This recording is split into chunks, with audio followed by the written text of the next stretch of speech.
Hello friends, आज हम बात करते हैं वीडियो के माध्यम से।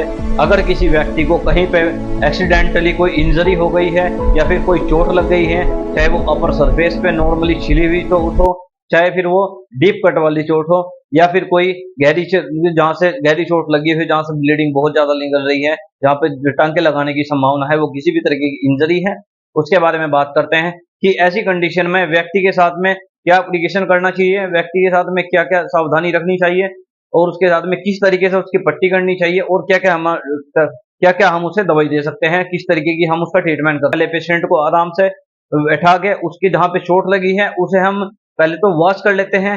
सबसे पहले कोई भी एंटीसेप्टिक आपके पास में सोल्यूशन है, चाहे वो सेवलोन हो, चाहे आपके पास में डिटोल हो, उससे आप पेशेंट को की जो चोट लगी है उसे अच्छे से साफ कर लें।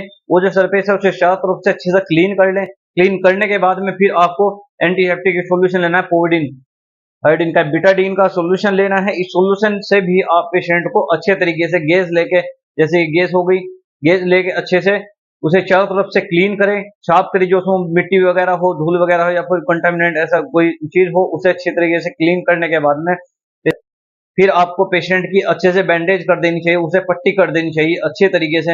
हम पेशेंट को देखते हैं कि पेशेंट को जो चोट लगी है वो किस तरीके से लगी है, जानते हैं के बाद में अगर पेशेंट को किसी लोहे की चीज से चोट लगी है, किसी भी तरीके से गहरी चोट लगी है, सबसे पहले पेशेंट को फिर हम इंजेक्शन टेटनस की जो वायल आती है, टेटनस का 0.5 ml इंजेक्शन, ये हम पेशेंट को लगा देते हैं। ये इंजेक्शन इंट्रामस्कुलरली लगाना होता है। अगर हम जनरली ट्रीटमेंट की बात करें तो पेशेंट को अगर जिस साइड पे जहां पे चोट लगी हुई है उस जगह पर बहुत ज्यादा दर्द महसूस हो रहा है, बहुत ज्यादा दर्द हो रहा है, डिफिकल्टी हो रही है दर्द में, तो उस टाइम पेशेंट को इंजेक्शन देते हैं डायनापार।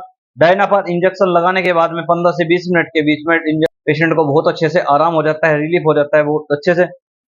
अगर इंजेक्शन डायनापार लगाने के बाद भी 15 से 20 मिनट के बीच में अगर पेशेंट को अच्छे से आराम नहीं मिलता है, पेशेंट फिर भी बोलता है कि हाँ बहुत ज्यादा दर्द हो रहा है, अगर अनकॉन्शियस जैसी ऐसी कंडीशन है, तो फिर उसके बाद पेशेंट को इंजेक्शन ट्रामाकाइन या ट्रामाडोल का जो इंजेक्शन आता है, ये इंजेक्शन लगा दिया जाता है। ट्रामाडोल इंजेक्शन लगाने के बाद में ये इंजेक्शन इंट्रावीनस और आईएम इंट्रामस्कुलर दोनों रूट से लगाया जा सकता है। ये इंजेक्शन लगाने के बाद पेशेंट को कभी कभी थोड़ा नींद आने की, ऐसी घबराहट जैसी ऐसी कंडीशन आ सकती है, बट इंजेक्शन लगाने से पेशेंट को टोटली पूरा रिलीफ मिल जाता है, दर्द में अच्छे से आराम हो जाता है। अब बात करते हैं जनरल ट्रीटमेंट में, जैसे टैबलेट की फॉर्म में या घर के लिए पेशेंट को क्या दवाई देनी चाहिए। क्या पेन किलर एंटी इंफ्लामेटरी के तौर पे, जो जख्म है उस पर सूजन के तौर पे या जो दर्द है उसके तौर पे टैबलेट जीरोडोल एसपी, जिसके अंदर एसिक्लोफिनाक, पैरासीटामोल, सेरोपेप्टाइडेस की फॉर्म में टैबलेट आती है। ये टैबलेट सुबह शाम खाने की सलाह दी जाती है। टैबलेट सिप्लोक्स 500 mg, ये टैबलेट भी सुबह शाम खाने की सलाह दी जाती है। इसमें साल्ट सिप्रोफ्लुक्सासिन होता है।